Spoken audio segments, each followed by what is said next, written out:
안녕하세요. 오늘은 두 번째로 통일사상 책을 읽고 이제 저의 나눔을 여러분들께 이제 하려고 합니다.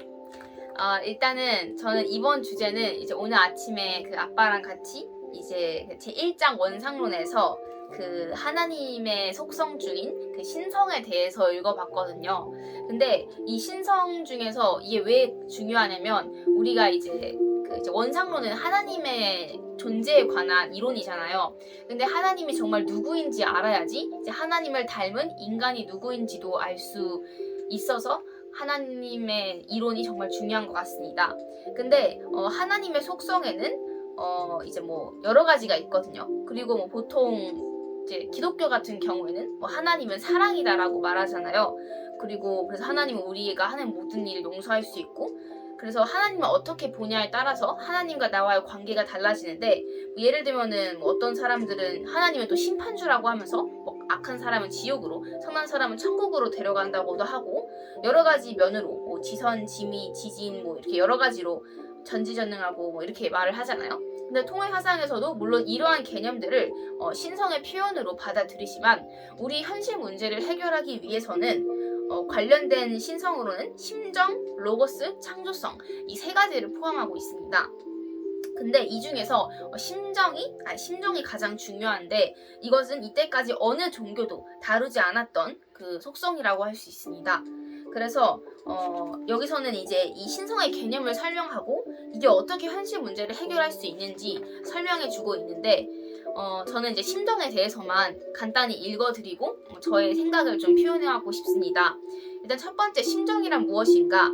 심정이라는 게 약간 일반 사람들은 이해를 못할 수도 있거든요. 영어로는 heart인데, 심정은 하나님의 속성 중에서 그 하나님은 형상과 성상이 있는데 이 성상의 가장 핵심이 되는 부분이고, 또한 인간에게도 인격의 핵심이 된다고 할 수 있어요. 한마디로 사랑을 통해서 기쁘고자 하는 정적인 충동입니다. 그러니까 인간은 누구나 태어나면서 행복하고 싶어하는 거예요. 그냥 기쁘기 싫은 사람은 한 명도 없어요. 그래서 누구나 태어나면서 행복하고 싶어합니다. 근데 그 이유는 누구나 뭔가를 하려고 하는 거, 몸부림치는 거, 행복을 추구하며 살고 싶어하는 게 바로 그 증거입니다. 근데 이런 충동이 있음에도 불구하고 이때까지 거의 대부분의 인간들은 참된 기쁨을 느끼지 못하고 살고 있습니다. 그 이유는 인간들이 대부분 기쁨을 금전이나 권력이나 지위나 학식 속에서 찾으려고 했기 때문이죠. 참된 기쁨은 사랑의 생활을 통해서 얻어질 수 있습니다. 사랑의 생활이란 남을 위해서 사는 생활을 의미하는 거죠. 봉사생활. 근데 중요한 건 무조건적으로 주는 생활이라는 뜻입니다. 근데 여기서 뭐가 현실 문제를 해결하려면 좀 더 들어보세요. 네, 심정은 정적 충동이다라는 부분인데, 그러니까 제가 말씀드렸듯이 심정이라는 거는 너무 기쁘고 싶어서 이 억제할 수 없는 그런 욕망이라는 거예요.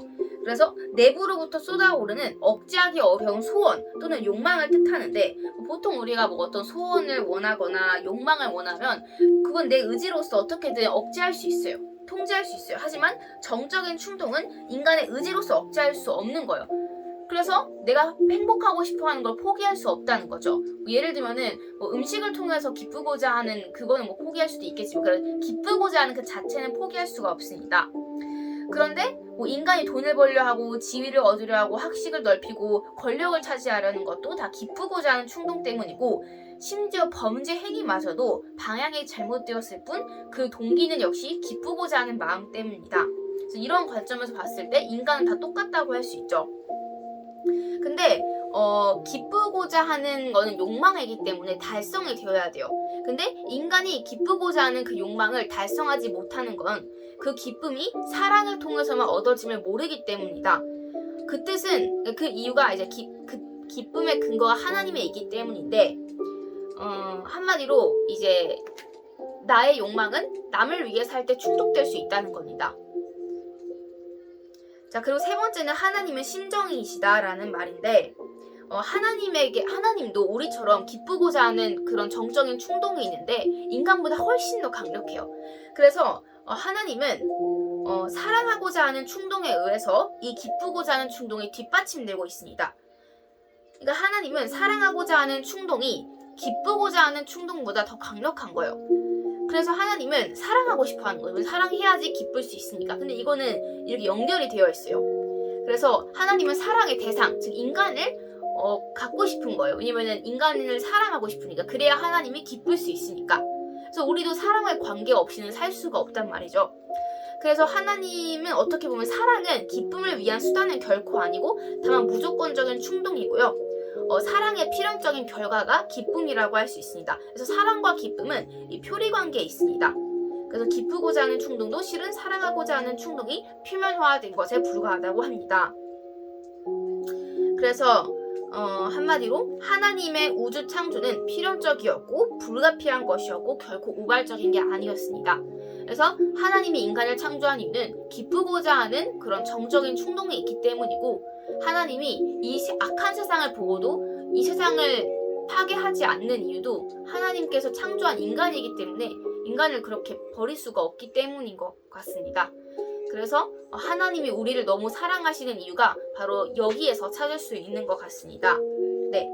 그리고 그 다음에는 우주 창조와 심정, 그리고 심정과 문화 이렇게 되어 있는데 중요한 거는 우리는 그 심정이 있는데 심정은 이 정적인 충동력으로서 이 충동력이 지적 기능, 정적 기능, 의적 기능을 이제 자극을 하는 거예요. 그래서 그 나타나는 활동이 바로 지적 활동, 정적 활동, 의적 활동이죠. 그래서 우리가 기쁘고 싶어서 이걸 하고 저걸 하고 저걸 하는 거죠. 근데 이걸 깨닫는 게 왜 중요하다고 생각하냐면 이제 이거를 깨달으면은 아무리 악한 사람을 봐도 아니면 아무리 나를 해치는 사람을 경험해도 좀 이해하기는 어렵겠지만 이제 시간이 지나면 그 사람도 기쁘고자 하는 걸 깨달을 수 있기 때문이고 우리가 보통 좀 사람 관계가 인간관계가 어려운데 우리가 인간이 정말 누구인지 어떤 존재인지 모르기 때문인 것 같습니다.